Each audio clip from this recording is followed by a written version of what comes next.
अमर बस उस खिले हुए पीले फूल को देखता रहा। उसमें से दोस्ती की भीनी खुशबू आ रही थी। सुमित्रा और अमर अच्छे दोस्त बन चुके थे।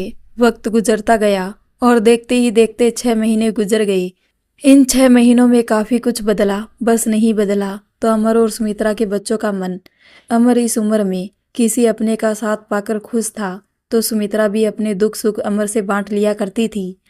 अनुज और सुनिधि ने उन दोनों से शादी कर लेने को कहा, लेकिन अमर और सुमित्रा दोनों ही नहीं चाहते थे कि वे किसी बंधन में बंधे। कहीं ना कहीं उन दोनों के मन में अपने अपने जीवन साथी को लेकर ईमानदारी अभी भी थी। अनुज ने भी उन्हें ज्यादा कुछ नहीं कहा। कुछ दिन बाद पता चला कि सुनिधि माँ बनने वाली है। ओल्ड एज होम में खुशी का माहौल बन गया। सभी बहुत खुश थे। ओल्ड एज होम में अब बस 17 लोग ही रह गए थे। बाकी लोग वहां से कहीं चले गए। अमर ने बाकी लोगों के साथ मिलकर ओल्ड एज होम को सजाया और शाम को वहां जलसा रखा। अनुज और सुनिधि अनाथ थे। उनका कोई अपना नहीं था, इसलिए बस अनुज के ऑफिस से कुछ लोग आए। सभी बहुत खुश थे, नाच गा रहे थे, खुशियां मना रहे थे कि तभी एक बड़ी सी गाड़ी आकर गेट के पास रुकी। उसमें से सूट बूट पहने एक आदमी उतरा। उसके हाथ में कुछ पेपर्स थे। उसे देखते ही अनुज उसके पास आया। शायद वो उसे जानता था। आदमी ने अनुज को पेपर्स देकर कहा, मुखियातर भाई ने ये कागज भेजे हैं। तुमने 6 महीने के लिए जो पैसे लिए थे वो वक्त खत्म हो चुका। अब लिए हुए रुपयों का दुगना लेकर मुखियातर भाई के सामने हाजिर हो जाना, वरना ये ओल्ड एज होम खाली कर देना। अनुज ने सुना तो टेंशन में आ गया और कहा, लेकिन उन्होंने तो 1 साल के लिए कहा था। इतनी जल्दी में इतनी बड़ी रकम कहाँ से लाऊंगा? वो बस मुझे नहीं पता। 2 हफ्ते का टाइम है तुम्हारे पास। पैसे दो, वरना ये जगह खाली कर देना। भाई को यहाँ कॉम्प्लेक्स बनाना है। चलता हूँ, कहकर आदमी वहां से चला गया। अनुज मुंह लटकाए पेपर्स हाथ में लिए वापस आया। उसे देखकर सब शांत हो गए। अनुज सीढ़ियों पर आकर बैठ गया। सुनिधि उसके पास आई और कहा, क्या हुआ अनुज, तुम इतने परेशान क्यों हो? अनुज ने सबको सारी बात बताई तो सभी के चेहरे पर परेशानी के भाव उभर आए। अनुज ने निराशा से कहा, उनके हिसाब से मुझे उन्हें 2,40,000 रुपये देने हैं, लेकिन इतनी जल्दी इतनी बड़ी रकम मैं कहाँ से लाऊंगा? तुम अपने ऑफिस में बात करके देखो, शायद वो कुछ मदद करे, सुनिधि ने कहा। नहीं सुनिधि, उनसे मदद ली भी तो वो 50,000 से ज्यादा मदद नहीं कर पाएंगे। मुझे कुछ करना होगा। मैं ऐसे इस ओल्ड एज होम को बर्बाद होने नहीं दे सकता, अनुज ने कहा। वहां खड़े सभी लोग चुपचाप अनुज की बातें सुन रहे थे। अमर जी ने सबको आंख से इशारा किया तो सभी अंदर चले गए। सुनिधि अनुज के कंधे पर हाथ रखकर उसे हिम्मत दे रही थी। कुछ देर बाद सभी बाहर आए। अमर जी के हाथ में कुछ रुपए थे। अमर जी ने रुपए अनुज की ओर बढ़ाकर कहा, बेटा ये 55,000 रुपये है। हम सबने मिलकर जमा किए हैं। तुम इन्हें रख लो, शायद तुम्हें कुछ मदद मिले। अरे नहीं अंकल, यह आप सबके लिए है। मैं ये पैसे कैसे ले सकता हूँ? नहीं अंकल, मैं ये नहीं ले सकता, अनुज ने कहा। क्यों नहीं ले सकते? आज तुम्हारी जगह अगर हम सबका बेटा होता तो क्या हम उसकी मदद नहीं करते? तुम तो हमारे बेटों से भी बढ़कर निकले बेटा। तुम्हारी वजह से हमें छत मिली, 2 वक्त का खाना मिला। तुमने जो हम सबके लिए किया उसके सामने तो ये कुछ भी नहीं है, जगन्नाथ ने कहा। अनुज की आंखों में आंसू आ गई। मोहन उसके पास आया और उसका हाथ थामकर कहा, रख लो बेटा, मदद समझकर नहीं बल्कि हम सबका प्यार समझकर। तुमने कभी हमें पराई होने का एहसास नहीं दिलाया, तो आज मुसीबत के वक्त हम लोग तुम्हारा साथ कैसे छोड़ सकते हैं? रख लो। जब सुमित्रा की जान बचाने के वक्त तुमने घर गिरवी रखा तब एक बार नहीं सोचा, तो फिर आज क्यों? तुम बिल्कुल चिंता मत करो, हम सब तुम्हारे साथ है, अमर ने कहा तो अनुज उनके गले लग गया। सबकी आंखों में खुशी के आंसू झिलमिला रहे थे। अनु सीढ़ियों पर बैठ गया। बाकी सब लोग भी वहीं बैठकर बाकी के पैसों का इंतजाम के बारे में सोचने लगे। कुछ देर बाद वहां बैठे असलम ने कहा, मेरे पास एक आइडिया है। सबकी नज़र उसकी ओर घूम गई तो अमर ने कहा, हाँ बताओ असलम। 4 दिन बाद नवरात्रा शुरू होने वाले हैं। क्यों ना हम सामने वाले मैदान में माता की स्थापना करें। लोग दर्शन के लिए आएंगे तो यहाँ आकर प्रसाद, फूल, नारियल लेंगे। दूर से आएंगे तो उन्हें भूख प्यास भी लगेगी, तो यही मैदान में खाने की दुकान लगाएंगे। लोगों के मनोरंजन की व्यवस्था भी करेंगे तो सभी आएंगे। इन सब से आने वाले पैसे हम अनुज को देंगे। कहो कैसा है आइडिया? मुसलमान होकर तुम नवरात्रा की बात कर रहे हो असलम? मोहन ने हैरानी से कहा। मुसलमान हूँ तो क्या हुआ, हूँ तो इंसान ही ना। और ये धर्म का बंटवारा हम इंसानों ने किया है, उस ऊपर वाले ने नहीं। इससे अनुज बेटे की समस्या तो हल हो ही जाएगी। असलम ने कहा। अमर आकर उसके गले लगा और कहा, असलम भाई, हम सब ये करेंगे, इस ओल्ड एज होम को बचाएंगे। ठीक है, फिर मैदान की सफाई का सारा काम हम सब मिलकर कल से शुरू कर देंगे। जगन्नाथ ने कहा। मैं प्रसाद और फूलों की दुकान लगा लूंगा। अमर ने कहा। मैं राधा और सुमित्रा मिलकर खाने की दुकान खोल लेंगे। जानकी ने कहा। मैं नींबू पानी और सोडा बनाऊंगा। मैं राधा और सुमित्रा मिलकर खाने की दुकान खोल लेंगे। जानकी ने कहा। मैं नींबू पानी और सोडा बनाऊंगा। मोहन ने कहा। मैं लोगों के मनोरंजन के लिए नई नई प्रतियोगिता लगाऊंगा। जगन्नाथ ने कहा। और इस तरह एक एक करके सबने काम बांट लिए। अनुज और सुनिधि ने सुना तो उनके पास आकर कहा, मैं और सुनिधि माता की मूर्ति बनाएंगे और उनका दरबार सजाएंगे। सभी बहुत खुश थे और जोश से भरे हुए थे।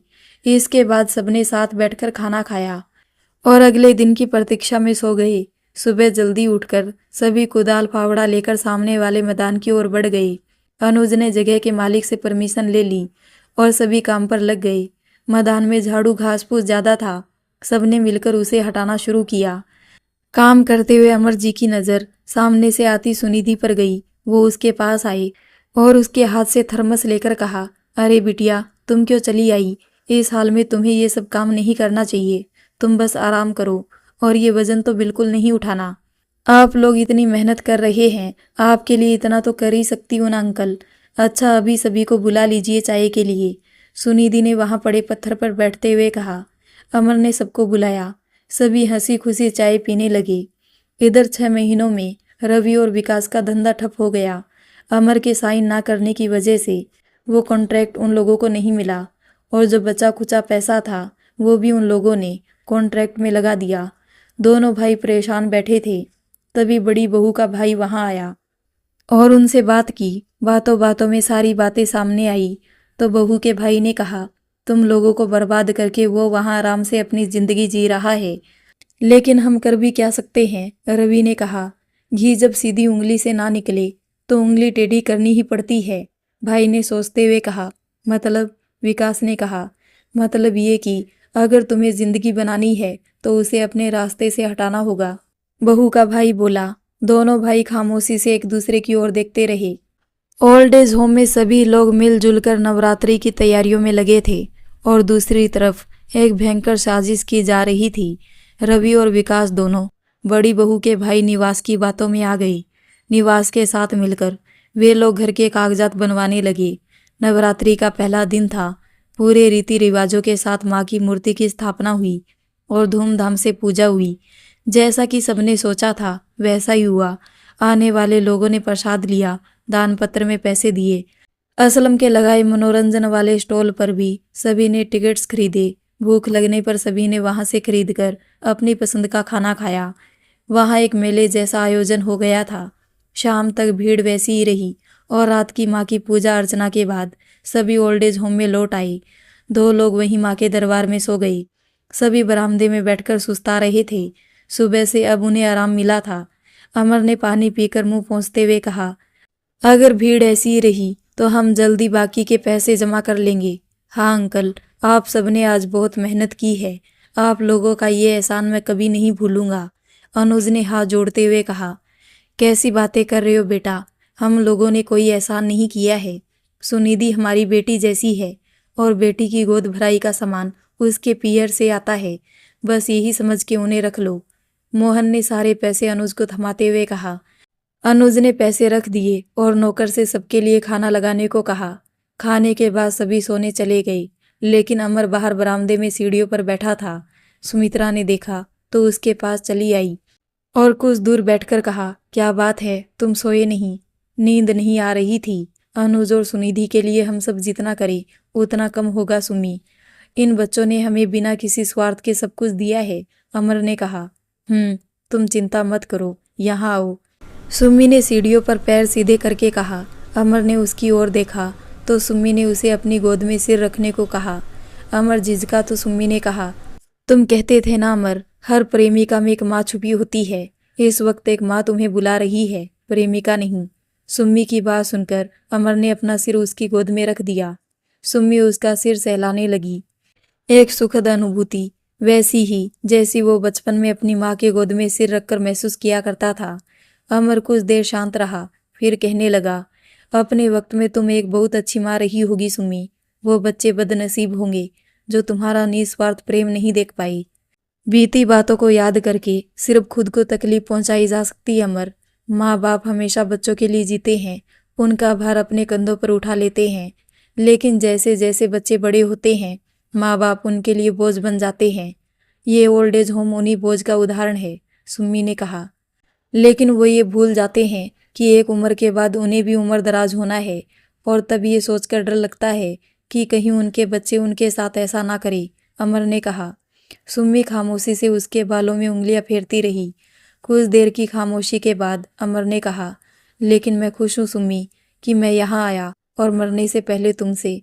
चुप, ऐसी बातें मत कहो, अब किसी अपने का जाना देख नहीं पाऊंगी, सुम्मी ने अमर के मुंह पर हाथ रखते हुए कहा। अमर ने उसका हाथ हटाया और कहा, मौत तो एक अटल सत्य है सुम्मी, और अब खुशी इस बात की है कि अपनी जिंदगी के आखिरी दिनों में मैं तुम्हारे साथ हूँ। ये वक्त हमेशा यादगार रहेगा अमर, सुम्मी ने कहा। सुम्मी को सुनाने को कहूँ तो सुनाओगी, अमर ने कहा।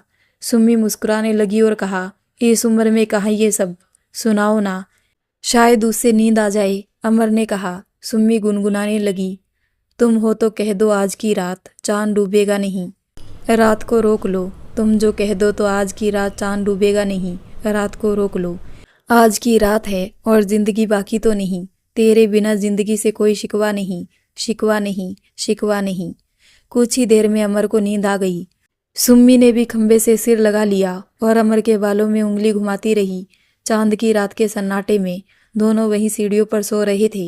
अनुज किसी काम से बाहर आया तो वो वहां उन्हें देखकर मुस्कुरा उठा, अंदर गया और एक चादर लाकर दोनों को उड़ा दी।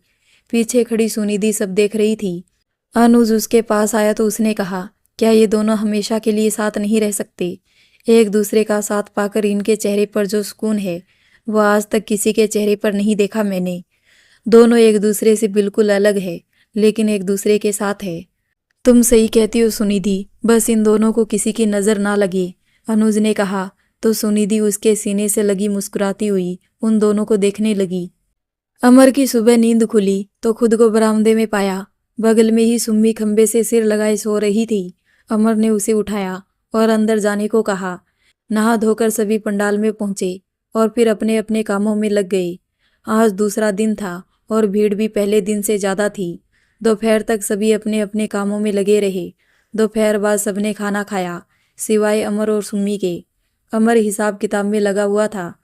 सुम्मी ने देखा बर्तनों में सिर्फ एक व्यक्ति के खाने का सामान था। उसने खाना थाली में लगाया। तब तक अमर भी हाथ मुंह धोकर वहां पहुंचा। सुम्मी उसके सामने खाने की थाली रखी तो अमर ने कहा, तुमने खाया? तुम खाओ, मैं बाद में खा लूंगी, सुम्मी ने कहा। बाद में क्यों, अभी खाओ।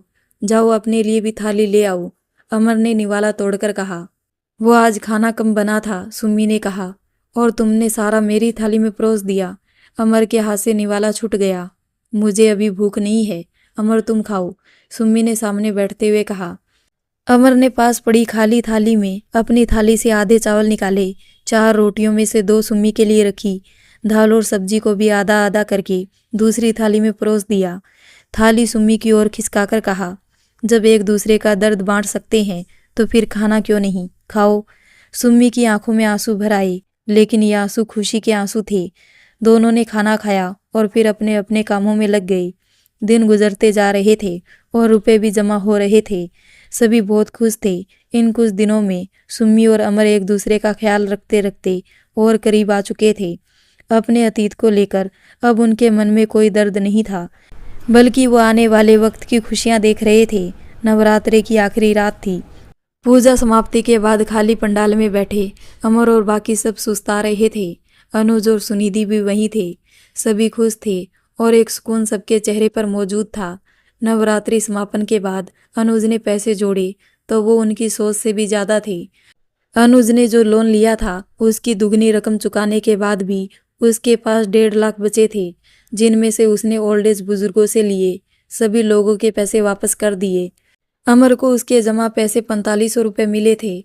उन्हें लेकर वो पास ही के ही बाजार में आया। वहां से उसने सुम्मी के लिए एक बनारसी साड़ी और एक जोड़ी चांदी की पायल खरीदी।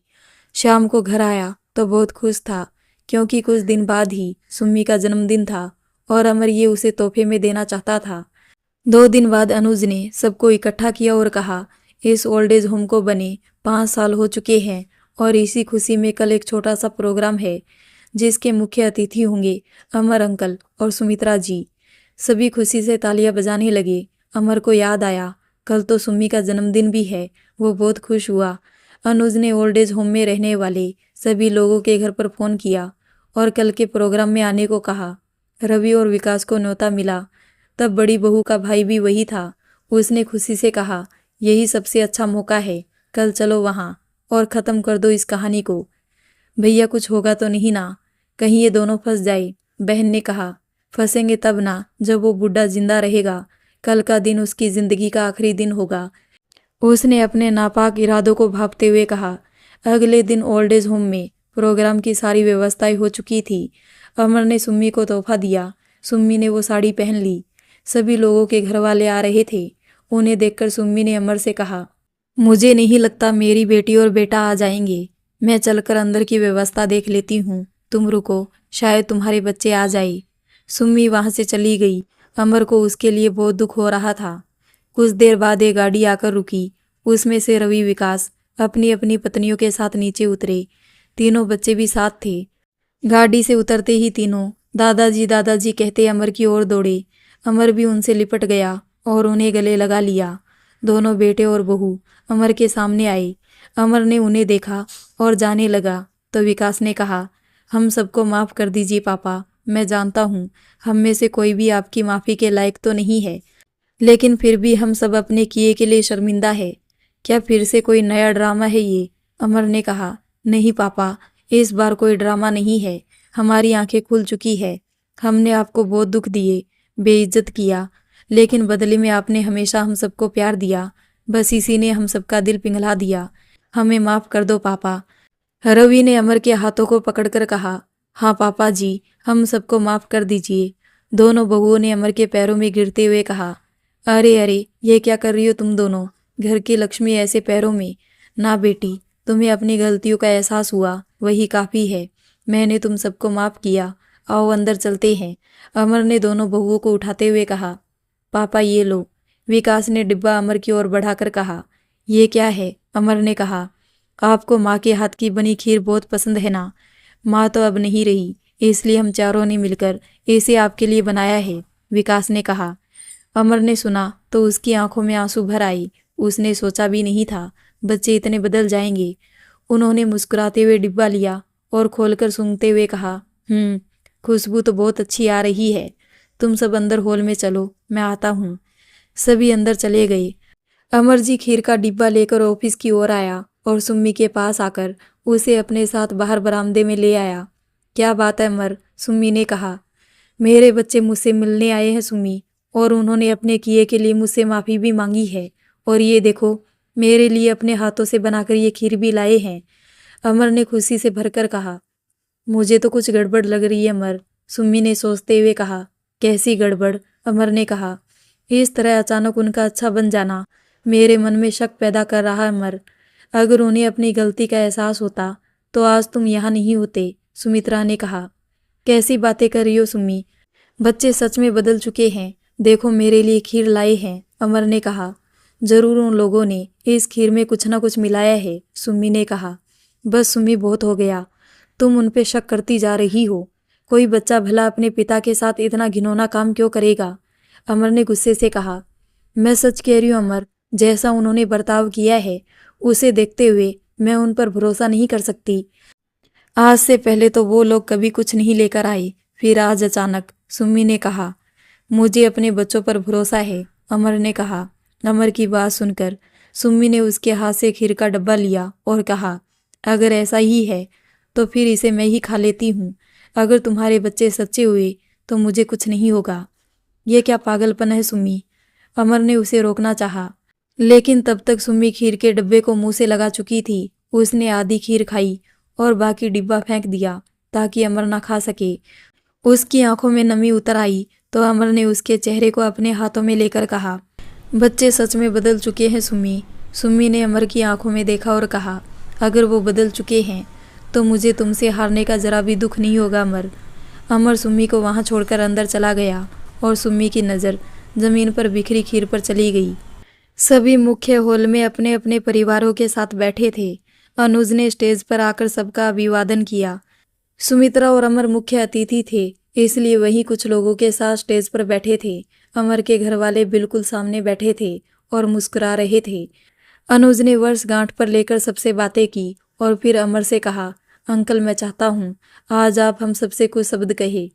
अमर अपनी जगह से उठकर माइक के पास आया और अपना गला साफ करके कहने लगा, सबसे पहले तो मैं आप सबका तहे दिल से शुक्रिया अदा करना चाहता हूँ कि आप सब इस खुशी में शामिल हुए। आज मौजूद मैं सभी बच्चों से एक सवाल करना चाहता हूँ, ऐसी क्या मजबूरी थी कि आप लोगों ने अपने माँ बाप को यहाँ रहने के लिए भेज दिया। अमर का सवाल सुनकर सभी खामोश हो गए। कुछ की गर्दन झुक गई तो कुछ इधर उधर झांकने लगे।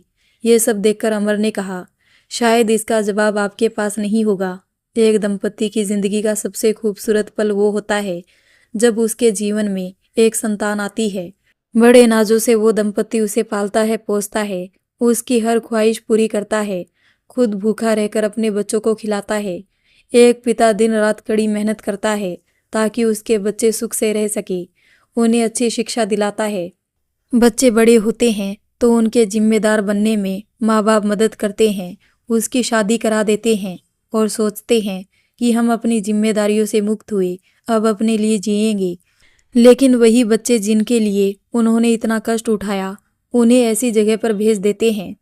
कहते कहते आंखें नम हो जाती है। आंखों के किनारे पहुंचकर आगे कहते हैं, जिन माँ बाप ने उन्हें जन्म दिया, अच्छी जिंदगी दी, उन्हीं माँ बाप की जिंदगी को ये जहन्नुम बना देते हैं।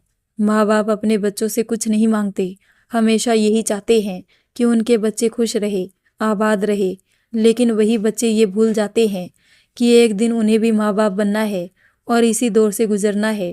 बच्चों के हिसाब से देखा जाए तो एक उम्र के बाद माँ बाप किसी काम के नहीं रहते हैं, वो बच्चों पर बोझ बनने लगते हैं। आज मैं बताता हूँ उन बूढ़े माँ बाप की तुम्हारी जिंदगी में क्या रोल है। बूढ़े होने के बाद वो इतने सक्षम नहीं होते कि घर के कामों में या बाहर के कामों में आपका हाथ बटा सके, लेकिन ये बुजुर्ग आपके घर के सिक्योरिटी गार्ड होते हैं। उनके भरोसे आप अपना घर छोड़कर जा सकते हैं। ये आपके घर के माली होते हैं। वो पौधे जिन्हें देखने तक की आपको फुर्सत नहीं होती, उन्हें ये अपने बच्चों की तरह सींचते हैं। बार बार आपको गलतियां करने से रोकते हैं, इसलिए नहीं कि उन्हें आपसे परेशानी है, सिर्फ इसलिए क्योंकि वे जानते हैं कि उन गलतियों से आपको भारी नुकसान हो सकता है। आपके बच्चे जब आपके साथ खेलना चाहते हैं तब आप इतने व्यस्त होते हैं कि उनसे पीछा छुड़ाने के लिए उन्हें महंगे खिलौने, मोबाइल हाथ में पकड़ा देते हैं। लेकिन वही ये बुजुर्ग उनके साथ खेलते भी है और उन्हें अच्छी शिक्षा भी देते हैं। हाँ, बढ़ती उम्र के साथ बुजुर्गों की सोचने समझने की शक्ति कम होने लगती है, लेकिन फिर भी वो आपकी परेशानी आपके चेहरे से भांप लेते हैं। लेकिन बच्चे कभी अपने माँ बाप की ज़रूरतों को नहीं समझ पाते। एक 5 स्टार होटल में खाना खाकर वेटर को 500 रुपये टिप देना उन्हें मामूली लगता है, लेकिन वही अपने पिता के टूटे चश्मे को सही करवाने का खर्चा उन्हें फालतू लगता है। एक बूढ़ा अपने बच्चों से लजीज खाना या महंगे कपड़े नहीं चाहता है, बल्कि इस उम्र में वो अपने बच्चों का साथ और प्यार चाहता है। लेकिन वो इतना बदनसीब होता है कि उनके बच्चों के पास उनके लिए थोड़ा भी वक्त नहीं होता। भगवान हर जगह नहीं हो सकते, इसलिए उन्होंने माँ बाप बनाई। लेकिन भगवान के इन अवतार में माँ बाप को ये बच्चे अपने पैरों की धूल समझ लेते हैं।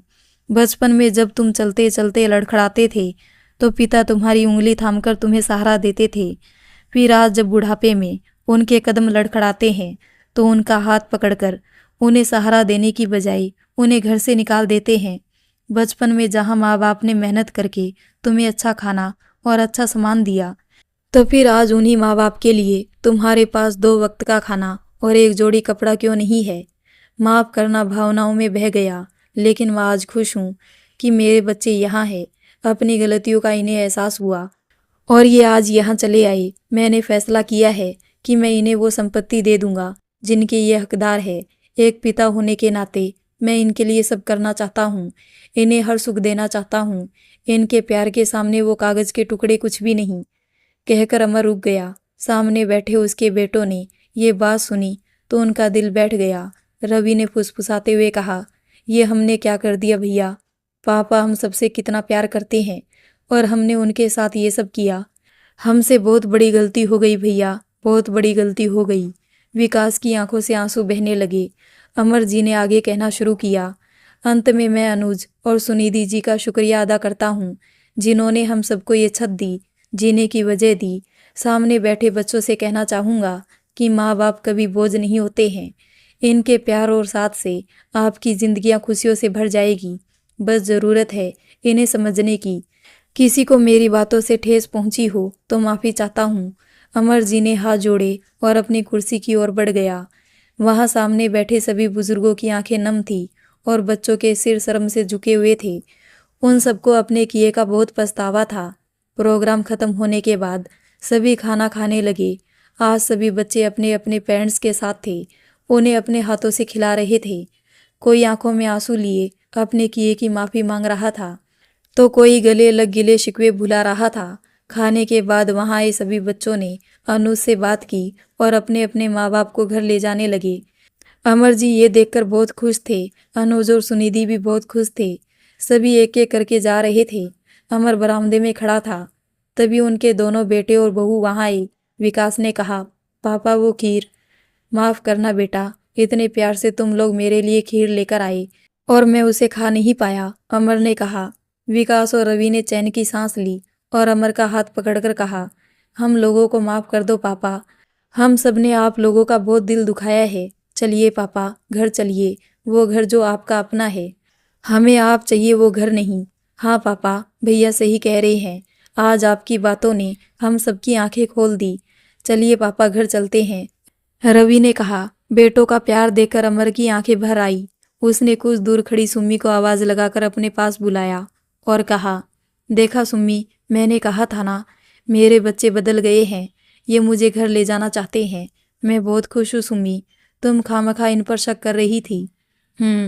सुम्मी ने दर्द भरी मुस्कान के साथ कहा और अगले ही पल उसे उल्टी हुई और वो जमीन पर जा गिरी।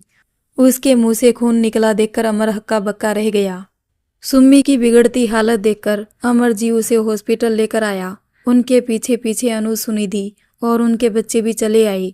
सभी इमरजेंसी वार्ड के बाहर खड़े थे। अमर के तो जैसे प्राणी निकल चुके थे।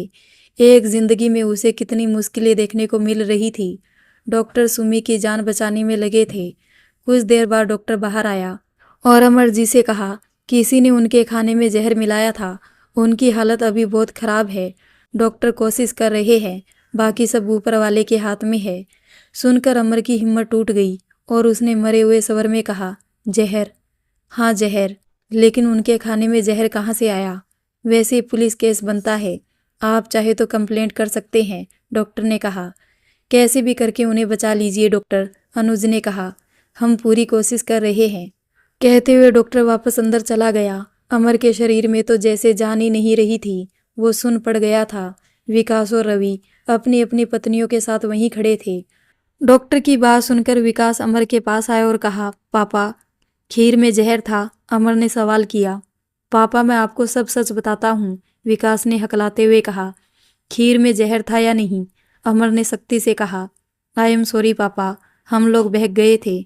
निवास की बातों में आकर हमने ऐसा कर दिया, लेकिन वो खीर सुमित्रा आंटी खा लेगी हमें नहीं पता था, विकास ने रोते हुए कहा। अमर ने खींचकर एक थप्पड़ विकास को मारा। सारे माहौल में शांति छा गई।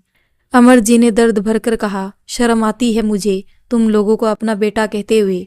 अपने नापाक इरादों को पूरा करने के लिए तुम लोग इतना गिर गए कि तुमने एक मासूम की जान लेने का पाप किया। क्यों किया ऐसा? अपने ही पिता को मारने की साजिश, सिर्फ कुछ पैसों के लिए। अनुज ने अमर को संभाला तो अमर बच्चों की तरह रो पड़ा और कहने लगा, देखो अनुज, क्या किया इन लोगों ने। सुम्मी मुझसे कहती रही कि उसे इन लोगों पर यकीन नहीं है, लेकिन मैं ही इनके प्यार में अंधा हो गया था। आज इनकी वजह से वो इस हालत में है। मैं इन लोगों को कभी माफ़ नहीं करूँगा। कह दो इनसे कि मेरी नज़रों से दूर हो जाए, मुझे इनकी शक्ल तक नहीं देखनी है। अमर की बात सुनकर दोनों बेटे उनके पैरों में गिर गए और फूट फूट कर रोने लगे। रवि ने रोते हुए कहा, हमसे बहुत बड़ा पाप हुआ है पापा, ऐसा पाप जो कि माफ़ी के लायक नहीं है। हम आपको समझ नहीं पाए थे, हमारी वजह से आज ये सब हो रहा है। हमें माफ़ कर दो पापा, हमें माफ़ कर दो। अमर ने पैरों से दोनों को धकेलते हुए कहा, माफ़ कर दूं? तुम दोनों इंसान नहीं बल्कि हैवान हो। तुम्हें किसी की जान लेने का हक किसने दे दिया? क्या पैसा इतना बड़ा है कि अपने ही पिता की जान लेने का आतुर हो जाओ तुम लोग? रवि उठा और हाथ जोड़ते हुए कहा, हाँ पापा, नहीं है हम इंसान कहलाने लायक। हमने जो किया है उसकी कोई माफ़ी भी नहीं है सुमित्रा आंटी। अमर ने एक तमाचा रवि को मारते हुए कहा, अपनी गंदी जुबान से नाम मत लो उसका। अगर आज उसे कुछ हुआ तो मैं तुम दोनों को जिंदा नहीं छोड़ूंगा। निकल जाओ यहाँ से, दूर हो जाओ मेरी नज़रों से। अमर की बात सुनकर दोनों भाई आंसू बहाते रहे।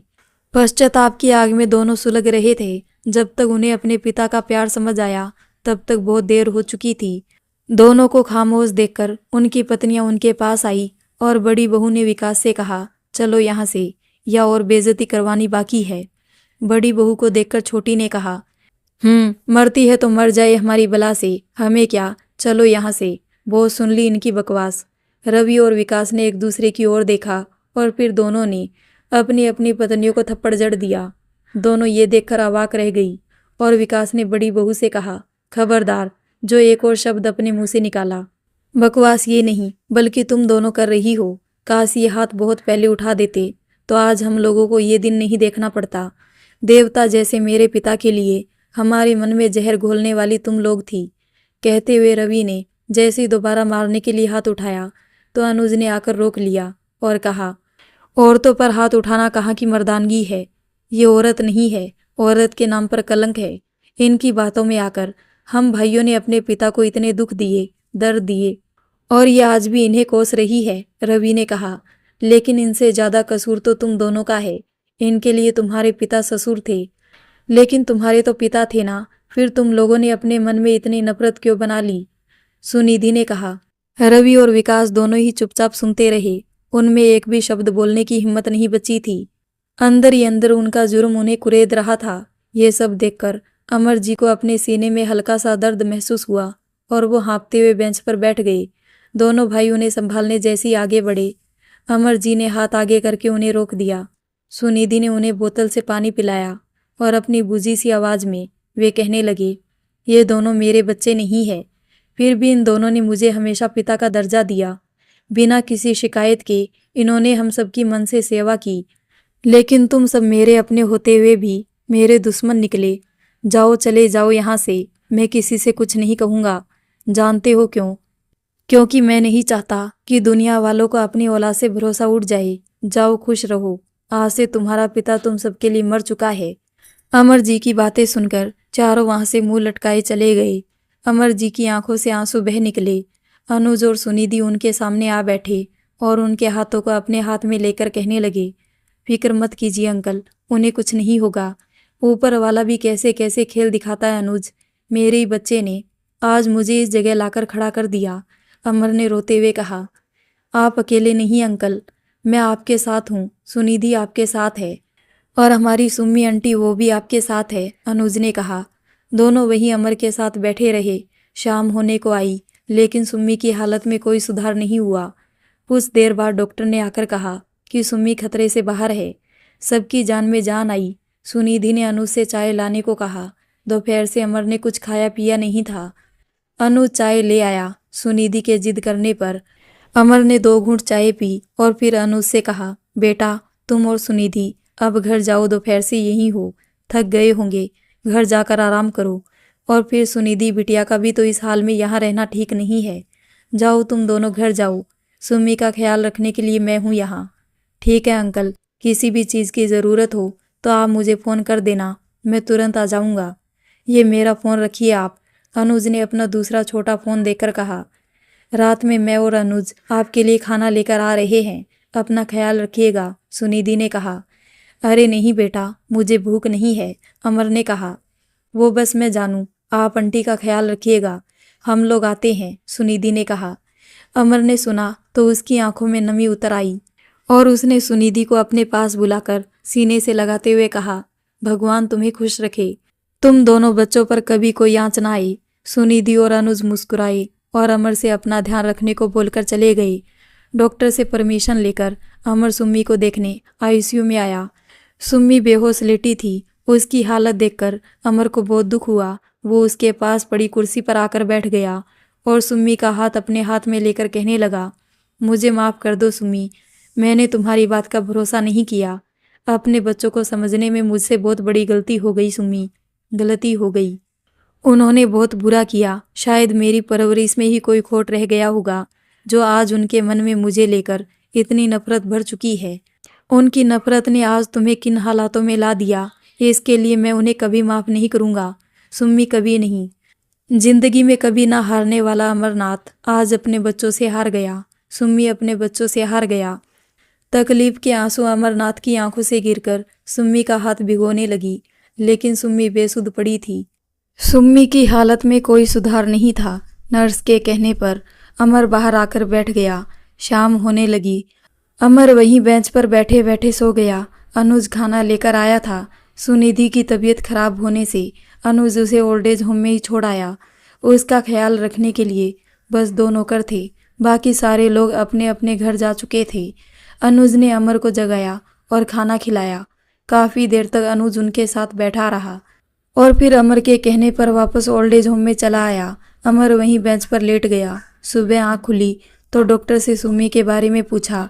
डॉक्टर ने मुस्कुराकर कहा, उन्हें कल रात ही होश आ गया था, बस आप सो रहे थे इसलिए जगाया नहीं, आप जाकर मिल सकते हैं। अमर की खुशी का कोई ठिकाना नहीं था। वो तुरंत आईसीयू में आया। सुमित्रा को देखकर उसके चेहरे पर मुस्कान आ गई थी। वो उसके पास आकर बैठा और उसका हाथ थामकर कहा, अब कैसी है तबीयत सुम्मी? ठीक है, सुम्मी ने कहा। ईश्वर का लाख लाख शुक्र है तुम्हें कुछ नहीं हुआ। मुझे माफ़ कर दो सुम्मी, मैंने तुम्हारी बात का भरोसा नहीं किया और तुम मेरे बेटों की साजिश का शिकार हो गई। मैं उन्हें कभी माफ़ नहीं करूँगा सुम्मी, कभी नहीं। वो लोग कभी खुश नहीं रहेंगे। अमर ने नफरत से कहा। ऐसा मत कहो अमर, सुम्मी ने कहा। नहीं सुम्मी, मैंने आज तक उनकी हर गलती को माफ़ किया है, लेकिन अब नहीं। उन्होंने नफरत की हद पार कर दी। इस बार मुझे मारने तक को तैयार हो गए, अमर ने दुख के साथ कहा।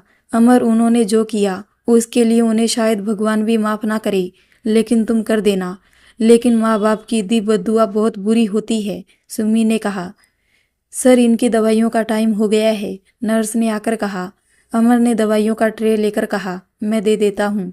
ठीक है सर, ये 2 टेबलेट देनी है, इसके थोड़ी देर बाद इन्हें ये सूप पिला दीजिएगा, नर्स ने कहा और वहाँ से चली गई। अमर ने सुम्मी को दवा दी और वहीं बैठा रहा। सुम्मी बोलना चाहती तो अमर उसे रोक देता। कुछ देर बाद अपने हाथों से उसे सूप पिलाया और फिर आईसीयू से बाहर आ गया। आईसीयू में ज़्यादा देर तक रुकने की परमिशन नहीं थी। शाम तक सुम्मी को रूम में शिफ्ट कर दिया गया। अनुज और सुनिधि भी रात का खाना लेकर आई। अमर सुम्मी का काफ़ी ख्याल रख रहे थे।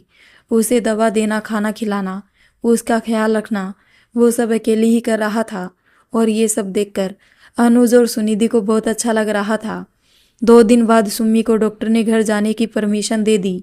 डॉक्टर जब डिस्चार्ज फाइल बना रहा था तो सुम्मी ने उसे कहा, मेरी जान बचाने के लिए शुक्रिया डॉक्टर। शुक्रिया मुझे नहीं बल्कि अपने पति से कहिए, जिन्होंने दिन रात आपकी इतनी सेवा की और आपको पहले जैसा बना दिया। हमने तो आपकी जान बचाई है, लेकिन आपका ख्याल रखने में इन्हीं का हाथ है। आप बहुत किस्मत वाली है। इस उम्र में जहाँ हम सफ़र साथ छोड़ देते हैं, वही आपके पति हर वक्त आपके साथ रहे। मैंने दवा लिख दी है, कोई भी परेशानी हो तो आप आकर मिल लेना। टेक केयर, कहकर डॉक्टर चला गया, लेकिन पीछे छोड़ गया हैरान सुम्मी को। अमर के लिए उसके मन में प्यार और इज्जत और बढ़ चुकी थी। अनुज ने हॉस्पिटल का सारा बिल चुकाया और उसके साथ ओल्ड एज होम में चला आया। अगले दिन अमर ने अनुज से हमेशा के लिए वहाँ से जाने की बात कही तो अनुज ने कहा, क्यों अंकल, क्या अब ये घर आपका नहीं है? ऐसी बात नहीं अनुज, इस शहर से अब मन भर चुका है। साथ ही यहाँ रहूँगा तो अपने बच्चों का किया भूल नहीं पाऊँगा। सुम्मी को भी एक सहारे की ज़रूरत है और उसे क्या बल्कि मुझे भी, इसलिए मैं सुम्मी को भी अपने साथ लेकर जा रहा हूँ, अमर ने कहा। लेकिन आप कहाँ जाएंगे अंकल? सुनिधि ने बेचैन होकर कहा। भूल गए मेरा गाँव, वहाँ का घर, वहाँ अब भी हमारे रहने के लिए जगह है।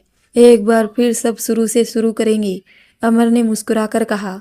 लेकिन अंकल, अनुज ने कहना चाहा तो अमर ने उसके दोनों हाथों को थामकर कहा, तुम दोनों ने मेरे लिए बहुत कुछ किया है बेटा। तुम्हें देने के लिए मेरे पास सिर्फ आशीर्वाद है। हमेशा खुश रहो। लेकिन मुझे आपसे कुछ चाहिए, सुनिधि ने कहा। बताओ क्या चाहिए, अमर ने कहा। आप और सुम्मी आंटी शादी कर लीजिए। आपने कहा ना कि उन्हें सहारे की ज़रूरत है, तो एक औरत की ज़िंदगी में पति से बड़ा हमदर्द कोई नहीं होता। बस इतनी सी बात मान लीजिए हम लोगों की। आप दोनों का प्यार पवित्र है और हमेशा पवित्र ही रहेगा, सुनिधि ने कहा। तो अमर ने उसे सीने से लगाते हुए कहा, पगली, हम लोग ज़रूर आएंगे तुमसे मिलने जब ये नन्ही सी जान इस दुनिया में आएगी। अपना ख्याल रखना और खूब पौष्टिक खाना। अनुज भी उनके गले लगा और कहा, आप दोनों भी अपना ख्याल रखना। अमर ने सुम्मी से अपने मन की बात कही तो सुम्मी ने मान लिया। वो अमर को आज भी उतना ही चाहती थी कि उसे ना ही नहीं कह पाई। दोनों ने शादी कर ली और अमर के गांव चले आए। कुछ ही महीनों में सब अच्छा हो गया। अमर ने अपने आधे खेतों को बेचकर उसके पैसे से घर की मरम्मत करवाई और बाकी पैसों से एक डेयरी फार्म खोल लिया। गांव के लोगों को उसमें रोजगार भी मिल गया और अमर का काम भी चल पड़ा। सुम्मी ने भी घर के बाहर बगीचे में सब्जियां उगाना शुरू कर दिया। गांव में वो सबको अपनी उगाई सब्जियां मुफ्त में ही बड़े प्यार से दे दिया करती। अमर और सुम्मी के मृदुल स्वभाव के कारण सभी लोग उनका सम्मान करते थे और हर वक्त उनकी मदद के लिए तैयार रहते थे। महीनों गुजर गए। अमर शहर नहीं गया। उम्र के आखिरी पड़ाव में दोनों एक दूसरे के साथ थे और खुश थे। एक सुबह सुम्मी ने अमर से अपने साथ मंदिर चलने को कहा। उसने मंदिर के बाहर बैठने वाले भूखों के लिए घर में खाना बनाया और लेकर मंदिर चली आई। दर्शन करने के बाद अमर और सुम्मी दोनों सीढ़ियों पर बैठे उन गरीबों को खाने के पैकेट दे रहे थे। जैसे ही अगला पैकेट देने के लिए अमर ने हाथ उठाया, उसकी आंखें हैरानी से फैल गई। सामने विकास बैठा था, फटे हाल, आंखें खाली, मुंह चिपका हुआ और शरीर बेजान। पास ही में रवि बैठा था। अमर को वहां देख विकास ने मरे हुए स्वर में कहा, पापा आप यहाँ। सुम्मी ने उन्हें देखा तो दोनों को वहां से उठाकर मंदिर के बरामदे में ले आई। अमर भी उनके साथ चला आया। सुम्मी ने उन्हें खाने को दिया तो दोनों खाने पर टूट पड़े। उन्हें खाते देखकर लग रहा था जैसे वे लोग काफी दिनों से भूखे हैं। अमर ने देखा तो उनकी आंखों में आंसू भर आए। सुम्मी ने दोनों से इस हालत के बारे में पूछा तो विकास ने बताया कि कैसे उसके साले ने धोखे से सारा पैसा और जायदाद हड़प ली। उनकी कंगाली देखकर पत्नी अपने अपने बच्चों को लेकर चली गई। घर, नौकरी, पैसा, रुतबा सब चला गया और दोनों दर दर की ठोकरें खाते यहाँ वहाँ भटकते रहे। उनकी कहानी सुन सुम्मी को उन पर दया आ गई। उसने अमर से कहा कि वो उन्हें अपने साथ रख ले। अमर ने कुछ नहीं कहा और वहां से चला गया। सुम्मी दोनों को घर ले आई, दोनों को रहने को जगह दी और खाने को दिया। दोनों लड़के अपने किए से बहुत शर्मिंदा थे।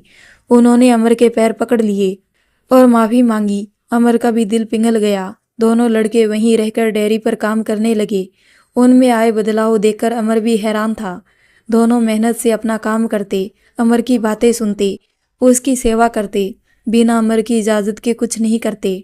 डेयरी का सब हिसाब किताब अमर को सौंपते। इन्हें इस तरह देखकर अमर को बहुत खुशी हुई। उन्होंने दोनों बहुओं और बच्चों को भी अपने पास बुला लिया। दोनों बहू भी अमर और सुम्मी के पैरों में आकर गिर गए और अपनी गलतियों की माफी मांगने लगी।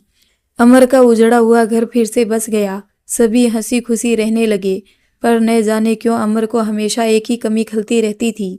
एक शाम उसे खत मिला कि सुनिधि को बेटा हुआ है और उसके जन्मोत्सव में अमर और सुम्मी को बुलाया है। अमर और सुम्मी ढेर सारे तोहफे लेकर वहां पहुंचे तो उनकी खुशी का ठिकाना नहीं रहा। ओल्ड एज होम के सभी सदस्य वहां मौजूद थे। सभी जन्मोत्सव में आए थे। अमर और सुम्मी सबसे मिले और सब अपने अपने बच्चों के साथ खुशी खुशी जी रहे थे। सबने अनुज और सुनिधि के बेटे को तोहफे और आशीर्वाद दिया। कितने महीनों बाद सब साथ थे। सबने जश्न मनाया, खूब बातें हुई। मोहन और जगन्नाथ तो अमर को बहुत छेड़ रहे थे कि आखिर उसने सुम्मी से शादी कर ही ली। अगली सुबह एक एक करके वापस निकल गए। सबके बाद अमर और सुम्मी भी चले गए। अनुज और सुनिधि अपने बच्चे को गोद में लिए उदास से बरामदे की सीढ़ियों पर बैठे थे। उन्हें बिल्कुल अच्छा नहीं लग रहा था। चलते चलते अमर रुका तो सुम्मी ने कहा, क्या हुआ?